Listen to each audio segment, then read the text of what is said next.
بيتعمل في ساعتين وبيتاكل في ثواني. محشي الكرنب اللي بيخش اي بيت مصري يدفيه ويلم كل العيلة عليه. يلا بينا النهاردة نكافئ البيت ونعمل لهم احلى حلة محشي. ولكل المبتدئين اللي لسه مش عارفين يظبطوا المحشي وبيعجن منهم وبيلزق في الحلة وبيطلع مستوي من حتة ومن حتة، لأ، النهاردة ان شاء الله اتبعي كل التركات والحركات، وان شاء الله هيطلع معاكي انجح محشي من اول مرة.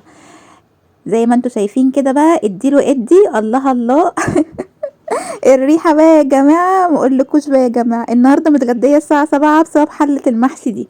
دخلت عملت الاكل متأخر، مكنتش ناوية بصراحة اعمله اصلا، بس صعبوا عليا بقى، قلت انا اجي على نفسي وعلى صحتي على صحتي عشانهم. طبعا هتلاقوني لابسه كوليكشن كده، الشال ده بتاع ماما الله يرحمها على فكره، بس انا بحبه جدا لان انا كنت منقيه لها. كنا بنجيب الطرح والشيلان من عند عثمان والقائد اللي كانوا في مول الوطنيه، لو حد يعرفهم. كان زمان بقى دول اغلى ناس اصلا وكده يعني.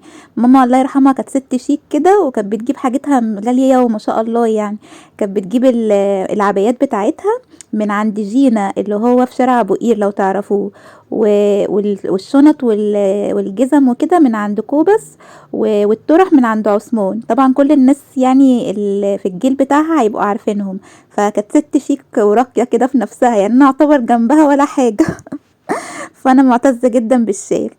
المهم بقى نخش على الوصفه بتاعتنا. زي ما قلت لكم انا كنت جايبه كيلو اجنحه، وغسلته وحطيته في الفريزر. تمام. طلعته بقى يوم ما عملت الوصفة يعني اللي هي بتاعت النهاردة، عصرت عليه نص ليمونة تاني وشوية جنزبيل، ونقعته كمان شوية في المية عبال ما احضر التتبيلة بتاعته. معايا بصلة كبيرة متوسطة مفرومة، وعليها بقى ملح وفلفل اسمر وشوية قرفة وشوية جنزبيل، شوية اسمه ايه قولوا معايا، يا كزبرة ناشفة. ومعلقة كبيرة دبس الرمان، معلقة كبيرة مستردة، وشوية زيت. يبقى حطيت البصلاية دي انا ضربة معاها فصين توم. تمام. حطيت عليها ملح وفلفل اسمر، قرفة وجنزبيل وشوية كزبرة ناشفة، دبس الرمان، مستردة، نص ليمونة. تمام. دي الكزبرة اهي. هقلب بقى كويس جدا. طبعا زي ما قلت لكم انا الفراخ او البانيه او اي حاجه مش بكتفي ان انا غسلتها وشلتها، لما بتيجي تطلع بحب ان انا اعصر عليها نص ليمونه وشويه جنزبيل واشطفها تاني عشان ريحه الزفوره. تمام. هنا بقى هجيب الاجنحه بتاعتي. كنت قايله لكم ان الكيلو مش عارفه عامل 45 ولا كام مش فاكره. وبحب بقى ان انا اقسمه عشان ما تبقاش كبيره كده وشكلها مش حلو في الصينيه. فبفصل بقى الثلاث حاجات دول عن بعض. تمام. عايزه اقول لكم حلوه جدا الوصفه بتاعت الاجنحه. شفت قنوات وناس كتير قوي بتعملها وبتشويها وبيعملوها بطرق كتير جدا. شفت شيفات في CBC سفرة بيحطوها في حلة الكرنب نفسه بيشوحوها يعني. فقلنا نجرب يعني. وعايزه اقول لكم موفره جدا عن الفراخ ومليانه لحم. يعني في ناس ممكن تقولك دي عظم وهنقعدوا ناكله وكده، لا، عايزه اقول لكم مليانه لحم. يعني سيبكم الحته الصغيره دي، في حته كده فيهم حتتين مليانين لحمه. فزي ما انتم شايفين بقى كده شغلت اذاعه القران الكريم زي ما انتم متعودين. ناس كتير قالوا لي يا جدع الراديو اللي عندهم مش بيشتغل على الشبكه. انا والله يا جماعه انا ما عنديش راديو اصلا، انا بشغلها زي ما انتم شايفين كده على اليوتيوب بس مباشر. فبس طبعا ده بيستهلك بقى النت يعني. استنى اشرب شويه شاي. قولوا لي يا جماعه بتستخدموا شاي اسمه ايه؟ عشان انا كرهت الشاي خلق. كل ما اجيب شاي احس الشاي طعمه غريب او مش بيبقى تقيل. مش عارفه، في حاجه غلط. في حاجه غلط في الشاي اليومين دول يا في الميه، مش عارفين. فاكتبوا لي بتستخدموا شاي اسمه ايه. هنا بقى هبتدي ان انا افصل الكميه كلها. طبعا هفصل الكاميرا، مش هقعد اعمل كل ده معاكم عشان ما تزهقوش مني وتطفشوا. اهو هنا عملت الكميه كلها. وبعد كده هجيب بس الصينيه بتاعتي وانزل بقى بحبه بقى الخلطبيطه الجميله دي، بتطلع خطيره يا جماعه، حلوه قوي. طبعا الخلطه دي انا بعمل بيها دايما الفراخ. اي نوع فراخ مشويه بحب اعملها بيها، بتدي تيست حلوه قوي. تمام. بس هنا بقى بططها كده، وهحط مكعبين زبده كده فوق الوش وربع كوبايه ميه. تمام. ورشيت فوق الوش شويه جنزبيل وشويه كزبره ناشفه وشويه قرفه، شويه فلفل اسمر. وبدخلها في الرف الوسطاني في الفرن على درجة حرارة 180، بغطيها بالورق الألمنيوم لمدة نص ساعة، وبعد كده بسيبها بقى لحد ما تتحمر من فوق، وبعد كده بقلبها الناحية التانية عشان تتحمر من الناحية التانية كمان. ما بتاخدش نص ساعة، طبعا أسرع من الفراخ بكتير.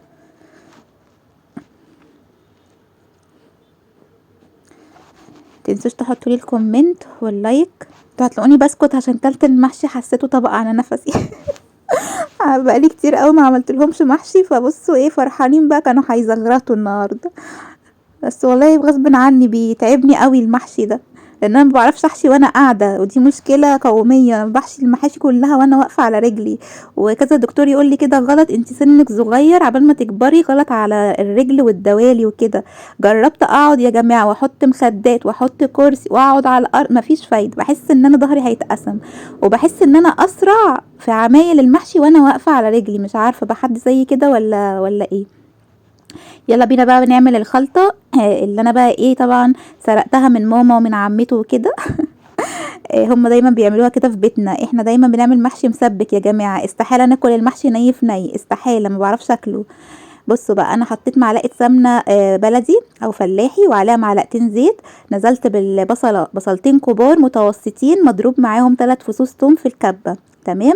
وشوحتهم كويس جدا، وهما بيتشوحوا بتنزلي بمعلقه كزبره ناشفه صغيره.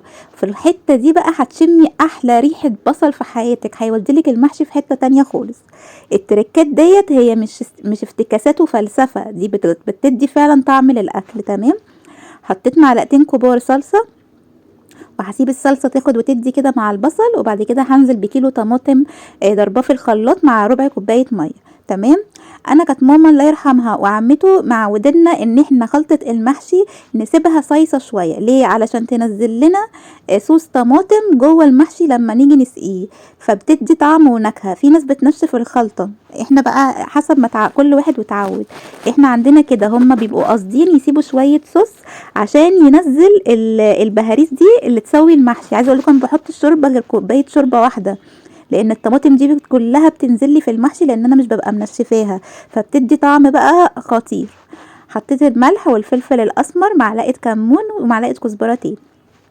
طبعا انا بحط كمون في الكرنب عشان خاطر طبعا الانتفاخات والحاجات دي. وهحط معلقه سكر واقلب يا معلم. قلب قلب كده، ماشي. رحتي فين يا بنتي يا غاد؟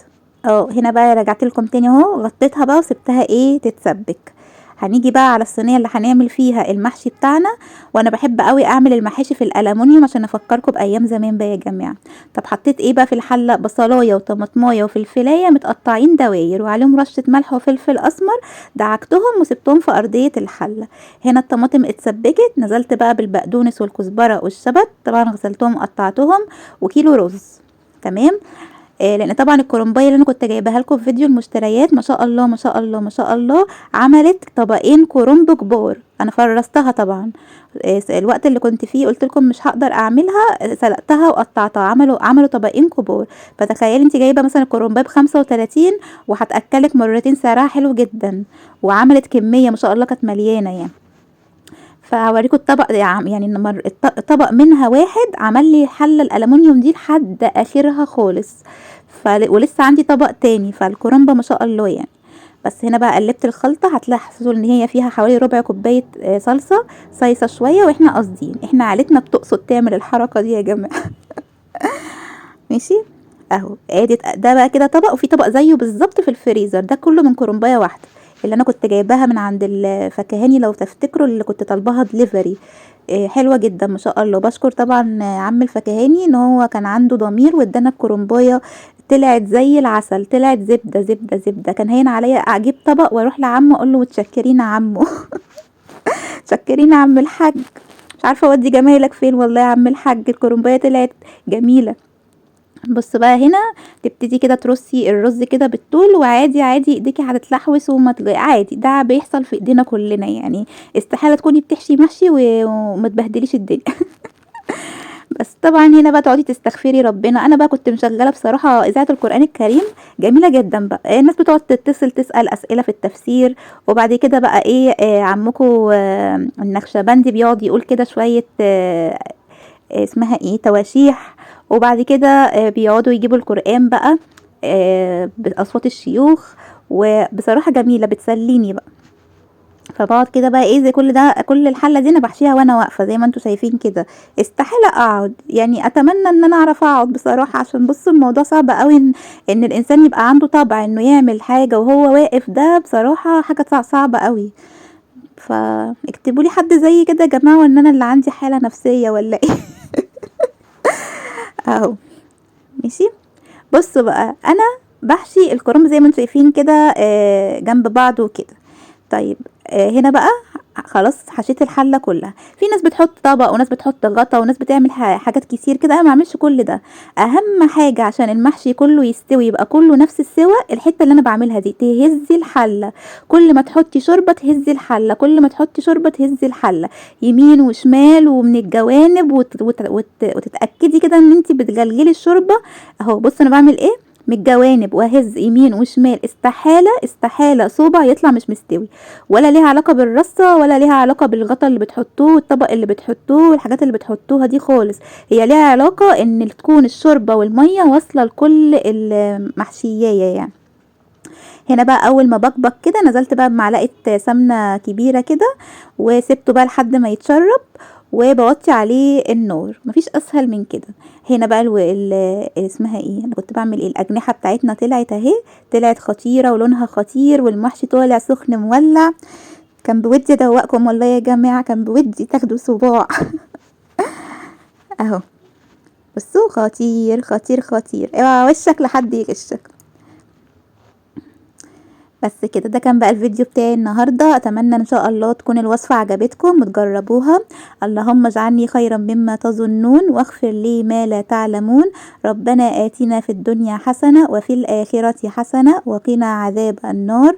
ربنا لا تزغ قلوبنا بعد إذ هديتنا وهب لنا من لدنك رحمة. باي باي.